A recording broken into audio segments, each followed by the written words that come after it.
Si tu t'es déjà demandé d'où vient le nom de ton propre pays et que tu ne le sais toujours pas, accompagne-nous pour un voyage à travers les 21 pays qui ont l'espagnol comme langue officielle ou de facto, où nous explorerons les origines du nom de chacun d'entre eux.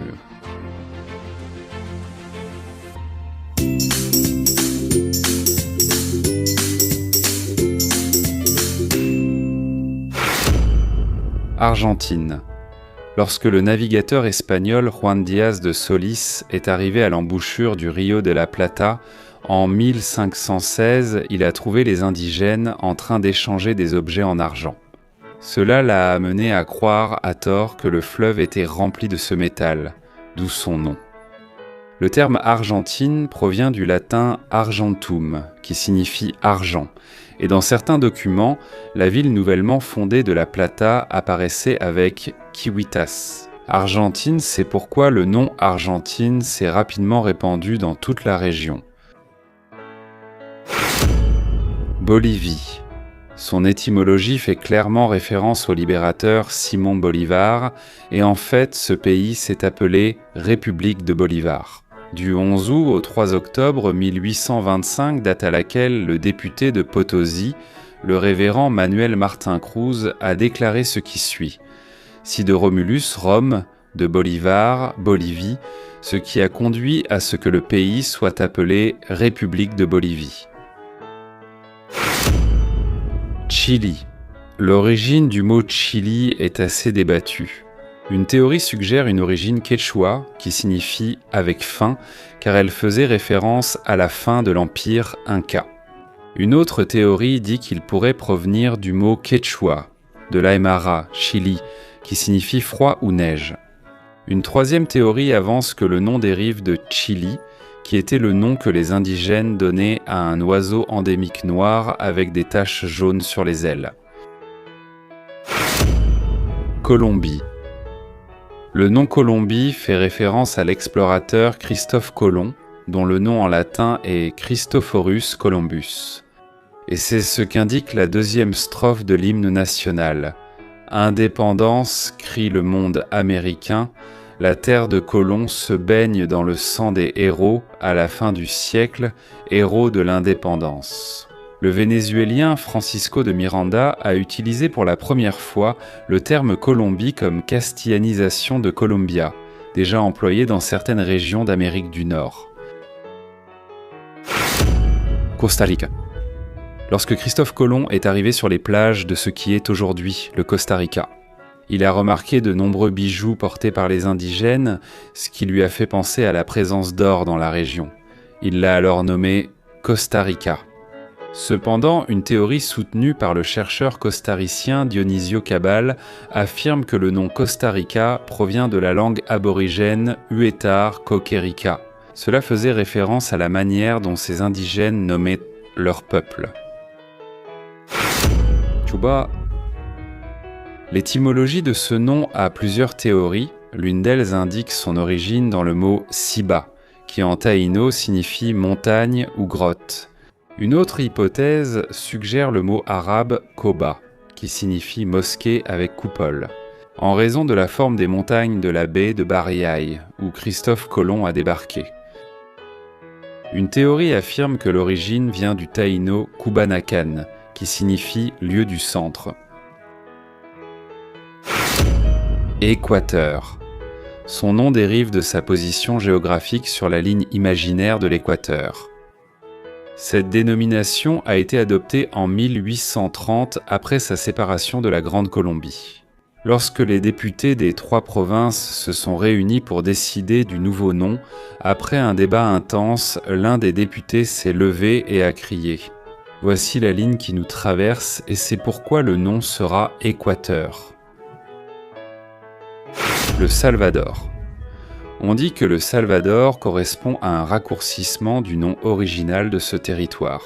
Province de notre Seigneur Jésus-Christ, le Sauveur du monde, nom attribué par Gonzalo de Alvarado lors de la fondation de la ville du Grand San Salvador en l'honneur de la transfiguration du Christ. Le Salvador. Il était auparavant connu sous le nom de Cuscatlán, ce qui signifie terre de choses précieuses. Espagne. Les Romains ont baptisé le territoire de la péninsule ibérique du nom d'Hispania, qui avec le temps est devenu l'actuelle Espagne. On pense que le mot Hispania a une origine phénicienne dans l'expression Hispania, qui est associée au terme i, signifiant île ou terre. Hispan, qui en hébreu et en araméen signifie lapin, ce qui fait que l'Espagne était connue comme la terre des lapins. Guinée équatoriale. Le mot Guinée a été initialement utilisé par les Portugais pour désigner les territoires allant du sud du Sénégal jusqu'au Congo. On pense que cela vient du mot d'origine berbère, Ajinao, qui signifie « peuple de race noire ». Le terme « équatorial » fait référence à la proximité de la ligne de l'équateur. Avant de continuer, n'oublie pas de t'abonner à cette chaîne et d'activer la cloche pour recevoir les notifications des nouvelles vidéos. Guatemala. La théorie la plus répandue sur son origine affirme qu'elle vient du nahuatl Cuauhtémoc, qui signifie « lieu de forêt » ou « lieu de troncs » ou « lieu de nombreux arbres ». Et selon l'historien Aníbal Chajón, c'était le nom que les indigènes donnaient à la ville d'Iximché, là où s'est installé le peuple autochtone Kaqchikel, natif de la région. Honduras. La véritable origine de ce nom n'est pas connue avec exactitude selon les archives historiques.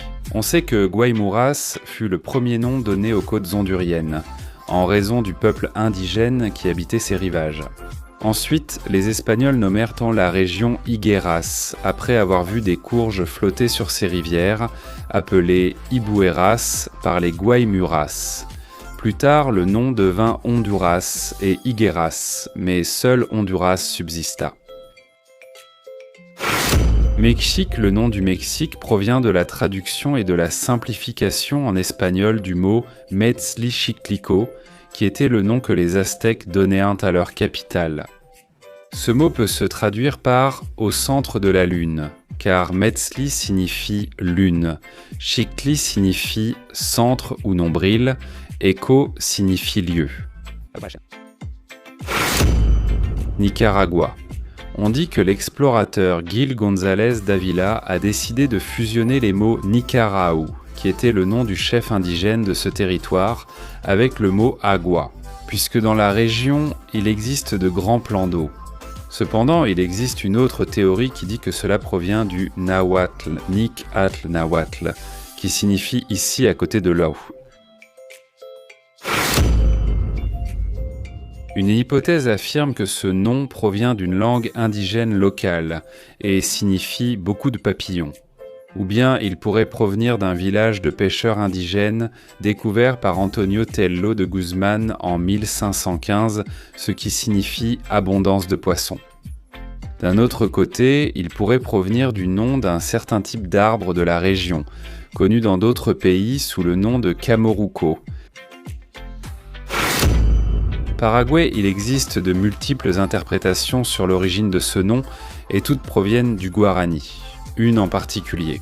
Elle se base sur les mots para, qui signifie véné, gua, qui signifie lieu, et i, qui signifie eau, ce qui se traduit par lieu d'eau, véné.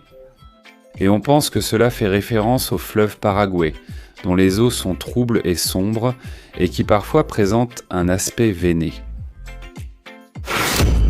Pérou, l'étymologie du Pérou est largement débattue. La version la plus acceptée l'attribue au conquistador espagnol Pascual de Andagoya, lorsqu'il entendit parler d'un cacique d'une tribu au sud du Panama, nommé Virú, qui possédait d'immenses richesses. Au début de son exploration, il donna ce nom à toute la région au sud du Panama. Ce nom s'est perpétué et a évolué au Pérou, même si Andagoya n'a jamais mis les pieds sur le sol péruvien. Porto Rico. Lorsque Christophe Colomb arriva sur l'île en 1493, il la baptisa San Juan Bautista, le port qui fut fondé et qui devint la capitale de l'île. Il expédiait de généreuses quantités d'or vers l'Espagne, ce qui lui valut le nom de Porto Rico. Avec le temps, la ville a repris le nom original donné par Christophe Colomb, San Juan, et Porto Rico en est venu à désigner toute l'île. République dominicaine. Bartolomé Colomb, frère de Christophe Colomb, a baptisé la première ville espagnole des Amériques du nom de Saint-Domingue, en l'honneur de Saint Dominique de Guzman, fondateur de l'ordre des Dominicains et premier prédicateur arrivé sur l'île. Lorsque les Dominicains se sont séparés d'Haïti, ils ont décidé de s'appeler République dominicaine, en reconnaissance de l'ordre religieux des pères dominicains. Uruguay, ce nom provient de la langue guarani, bien que son interprétation fasse l'objet de plusieurs théories. L'une d'elles indique que Uru est le nom d'un oiseau qui habite dans la région. Gua signifie provenant de et I qui signifie eau ou de rivière, donc cela se traduit par rivière des Urus. Une autre théorie dit que Uru doit être interprété comme des oiseaux en général, donc cela se traduirait par rivière des oiseaux. Venezuela. Lorsque les explorateurs Alonso de Ojeda et Americo Vespuccio sont arrivés au lac de Maracaibo, et ils ont vu que les habitations des peuples autochtones des côtes étaient reconstruites sur des pilotis en bois. Ils se sont rappelés la ville italienne de Venise, c'est pourquoi ils ont baptisé l'endroit Veneziola, ce qui signifie la petite Venise. Par la suite, le nom est devenu Venezuela. Et c'est tout pour aujourd'hui. Si cette vidéo t'a plu, n'oublie pas de mettre un like et de t'abonner à cette chaîne. Je t'invite aussi à activer la cloche pour te rappeler quand il y aura une nouvelle vidéo. À bientôt.